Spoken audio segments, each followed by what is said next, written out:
All right, guys, what's going on, man? This is my first video of the. Sorry, let me snooze my phone real quick. This is the first video of the 308 series, and I am building my dream battle rifle. Couple things that I wanted to mention in this, and just let you know the process of how I usually start a new project. I usually start with an idea, and that idea will be something in my head. It'll start off with some pictures, something super simple, and then I'll be like, let me buy something to justify this idea to make it come to fruition, because in my mind I can't waste a dollar. So if I spend a dollar on a part, then in my mind it has to come to fruition. Now it has to become factual. It actually become actual. There've been a lot of setbacks with projects and life lately, guys. I'm still recovering from getting everything stolen from me, all my stuff. By the way, I'm making a separate video about that soon. But TLDR, got my guns stolen.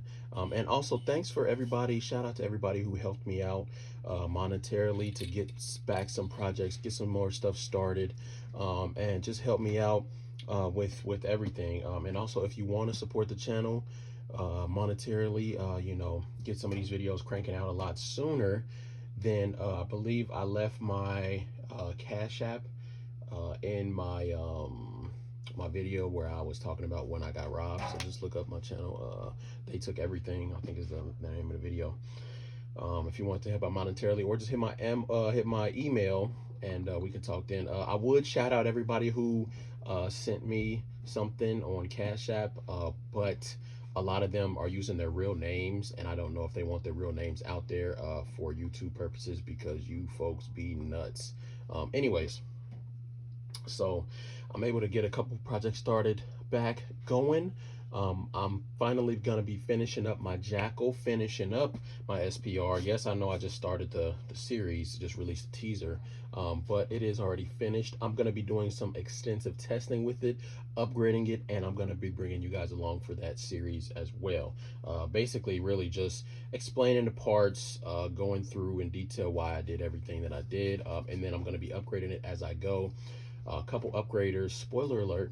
I've been looking at the Faxon barrel. I didn't know Faxon was pretty close to me, so I'm going to be trying to do like a tour or something if I can of their facility. So Faxon is going to be definitely in the mix. I've heard that their barrels are really, really, really nice and really accurate. Right now, I think I just have a regular PSA barrel. It's not their Saber or nothing like that. But I'm just basically going Gucci, or I would say broke to Gucci. I don't know what I'm gonna call that series yet, but basically I got the cheapest AR upper that I could find that I liked, that was okay. Got it on sale, and I've been, I'm gonna basically pimp it out, go the way that I go. I'm gonna be doing a video series on that, like I said, real similar to this, the why, the parts, the upgrades, all of that stuff, and so check that video out. And I'm dropping part 2 probably this weekend if I had to guess, but who knows? Who knows? But let's get back to this. Why and how does it start? Why? I usually start with just an idea. Um, as my son makes noises in the background. Hold on, real quick, guys.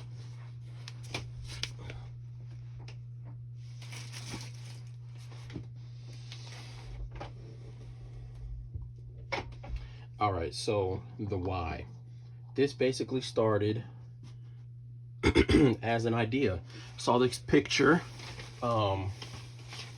which I'll probably post it in the, oh no, I think I actually did post it in my community a while ago. It's a picture of this scar that they had that was black and tan, and I was like, oh man, I love it, I love it, I love it, I gotta have it.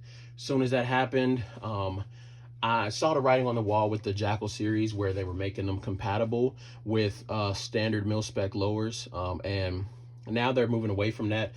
But I don't think they're gonna stop making the Gen 1s, because they're basically selling like crazy. So I know they're not gonna stop them. But I wanted to start with a DPMS because I seen that was the more common footprint. So I was like, yeah, that's the route that I'm gonna go for sure. So that's the route that I decided to go, knowing and hoping that that was the way that they would go. If not, I was like, yeah, I'm gonna just get a saber upper and then just get whatever lower they talking about goes with it. But I was doubting that they would use the regular AR-10 lower because it's not as common, and a lot of people don't make parts for it like that.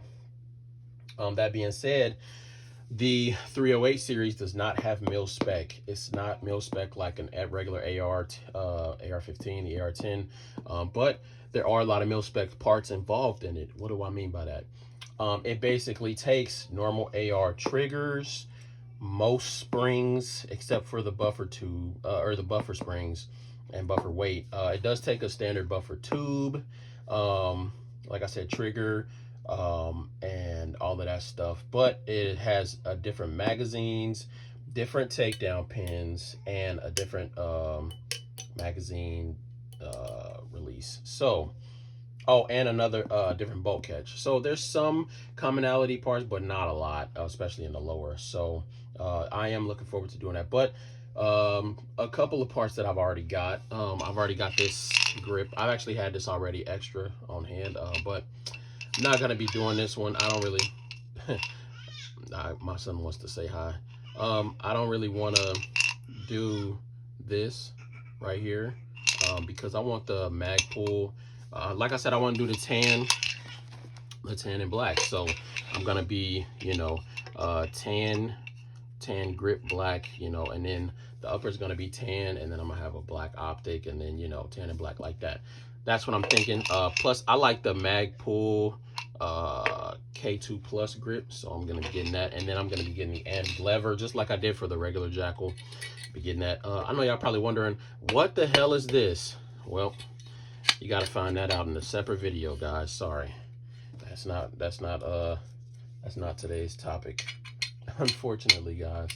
But I'll be making a whole different video on this, explaining it and everything.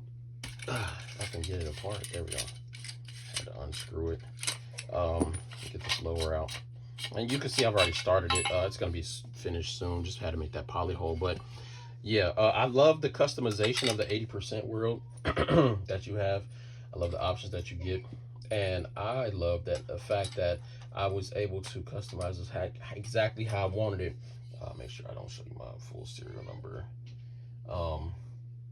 But I did customize this. Who else knows does that? This is one of a kind. Jakl, and then 308. 308. I don't know why I did that, but I did it. And then Practical Civilian, and then Ohio, and then the standard.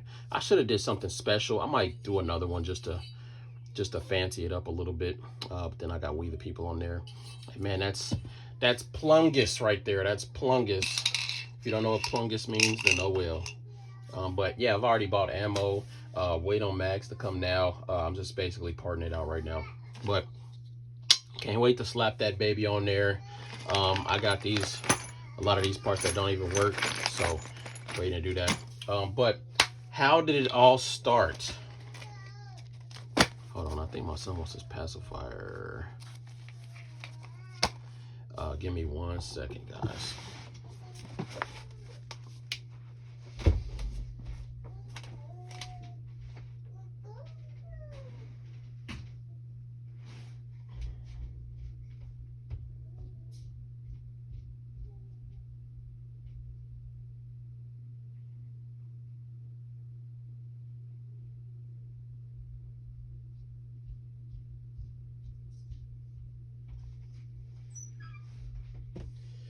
Okay, so how did it all start? You're probably asking yourself, mysterious stranger.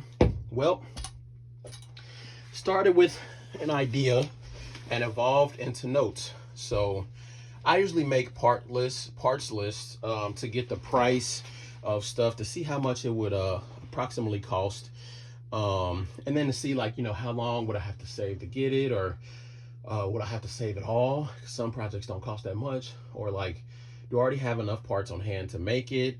I just like seeing stuff visually. I'm a visual learner, so I've already shot the Scar, and I did a price list on the Scar, and that was about $5,500 total with everything said and done, because all of the upgrades for the SCAR cost so much, and the base rifle cost about 3,000. So I was like, I did the math on it. It'd take me like 5.5 months to save enough to, especially, saving up on the side with everything going on. And then, I want to suppress it. And then I was like, that's the biggest downfall of the SCAR. Regardless of the non-recip charging handle, regardless of how expensive it is, regardless of how much the upgrades cost, I want to suppress my stuff. I want to suppress my rifles. I want my gear to be interchangeable if possible. I want one suppressor that can fit 308, 5.56, and whatever other calibers I want to throw at it. So that's a whole nother adventure I'm going on towards the end of this. And you will see I don't have my suppressor on here, but I am going to be getting at least two of them, if not more, just to throw around a couple rifles and test them out and stuff like that. And the price of suppressors I've been seeing have been going down. So and with the wait times going down too, I want to dive into that world head first, at least by buying two of them. But I definitely want to shoot the SPR suppressed, which that will require me changing out my muzzle brake on that. And then I want to shoot the jakl suppressed, which they're saying is really nice. And then I want to shoot the 308 jakl suppressed, which is also really nice that they're saying. From the footage I've seen, it shoots a lot softer, not as hard. And then if you don't get a low back pressure when, you can tune the gas really, really far down, which is really, really nice. And they when they say it was designed to be shot like that, I think they mean it, just because of the footage that I've seen. So that was a really encouraging factor for me. Plus, with PSA being PSA, they're coming out with the parts slowly but surely so that you can build it yourself. Now, a couple things that I won't be buying on here that I was thinking that I had to would be their lower parts list for the jakl. I'm not buying that unless they come out with a dedicated lower parts for the jakl. Because the trigger, everybody's saying the trigger sucks. This is why I didn't buy it outright, because I was thinking about it. I was debating it. But I was like, I'm a builder at heart. But not only that, I want to actually part it out if I can. So I was like, okay, they're dropping the uppers soon. I've seen that they were dropping them. They're out and they're in stock as of right now. And they've been dropping the lowers and the parts kits, like the stocks with the parts minus the lowers. I'm like, okay, that's cool, but that's $300. And I was like, I know there's stocks, the F5 stocks. These aren't the Gen 2 ones with the metal reinforcement on the spine. So I hit up F5. They replied to one of my comments on YouTube. And they said that the Gen 3 or the Gen 2 stocks are coming out soon. They'll have the adapter. So I hit them up and said, hey, does it come with the screw kit to install it and everything, like the screw and the buffer and everything? They said, yes, it does come with the screw and buffer to install. I was like, yes, that's what I needed to know, because I was going to end up having to buy the lower parts kit for another 150 to 300 just to get that little buffer to install it into the stock. So I'm like, okay, that's cool. I got the lower, I can get the stock and then the upper, and then boom, lower parts, we're golden. And I know you're probably wondering, what's the total price on this? So I did a couple guesstimates, and the total price is way below 3,000. And that's the starting price of the SCAR, by the way.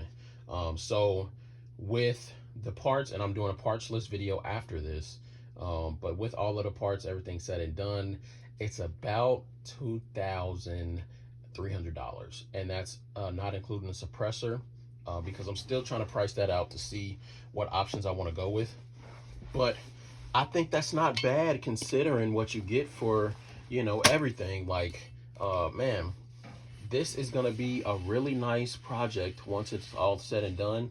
And I'm learning with all my project series that I've done, like what to do, what not to do, what to show you guys. You guys basically like seeing me just upgrade stuff. Like, I would love to start off the project with it fully assembled and I just put stuff on it. But no, man, I've been finding parts along the way, and I like making upgrades to stuff along the way too. Like, if I could make a 12-part series where all I do is just change stuff out and do different configurations for different stuff, that would be great. But this is the how and the why video. So you know how I'm doing it, right? Because I had the idea. Got the parts list. It's affordable. I can do it. It's doable for me. It's doable. It's the only 308 non-recip meant to be suppressed that I can fully upgrade and build myself for less than, because they have some other ones on the option that I was seeing, the CMMG. There's another one from Foxtrot Might, I believe, but this is the only one that has decent track record. I actually have had hands on, and that I know that I can make it to be decently reliable. That hasn't had no major malfunctioning problems across the board. Like I know they've had screw problems, and I've addressed that before. But as far as mine, I've never had those problems. So I can't speak on something that I don't know too much about. I can only speak on what I've seen, if that makes sense. So why? Why 308? Why such a big platform? Why 80% lowers? 80%, this is the big why. And you can agree or not. That's really up to you. The biggest reason why I'm going 308 is because if they come door to door confiscation, right? They're not coming for your full gun. Most people, if they're smart, they'll just give them their lowers. The lower is the gun in their eyes. So I like mine's being unregistered. I don't like being on registries, man. And I don't like them being all up in my business. Now, granted, everybody gonna be like, well, you got videos about this as well. You don't know how many lowers I have. You don't know how many guns I have. You don't know how many I lost in a boating accident. So that's what I'm saying. Don't worry about me. Worry about your goddamn self. You feel me? Anyways, yes, I'm making a series, but this is more of an informative. You know, this is for educational purposes only. YouTube, so get off my nuts. Um, so that's why I like the 80% route, and you can customize them a lot better and still not be on that freaking registry. Like the ATF was caught having names that on a searchable database where they can search your name, like they can search your city, all of that stuff. Like this is factual. Like they ATF was in front of Congress and had to admit this. Like this is nuts. So yeah, that's why I don't want them all up in my mix. Now, granted, I did have to talk to them when they took my stuff, but that was because firearms was involved, and that's the F in the ATF. But anyways, let's get more political. Anyways, I like my stuff being like custom to me, one of a kind like this, and I don't have to get permission to get it from nobody else. It ships straight to my door. I don't have to worry about, you know, no president making no bill. I don't have to worry about nobody making them illegal, whatever. I don't have to worry about no grandfather clause because, like I said, I lost them all in a boating accident. But anyways, like going this route, it's a lot more safer in my mind because I can buy as many as I want without raising any red flags or anything like that. And it's pretty easy and satisfying for me to actually finish them out, I guess you could say. But yeah, I like it because it gives me a sense of gratification when it's all completed. I'll be like, man, yeah, I did that. I made sure that was right. I didn't pay somebody to do it for me. I did it myself. And once you complete a build and you like kind of built it yourself, you'd be like, man, this is real gratifying because I actually assembled this and made sure the parts was. And then you get a better sense of like what could go wrong, what might be causing different issues and stuff because you actually assembled it yourself. You know, that being said, I'm buying the upper, but whatever, mind your business. Anyways, um, yeah, so that being said, that's why I'm going that route. And I could have got a Jackal logo engraved on there, but I like being low key really, so that's why I'm probably gonna be spray painting the shit out of this rifle in the future.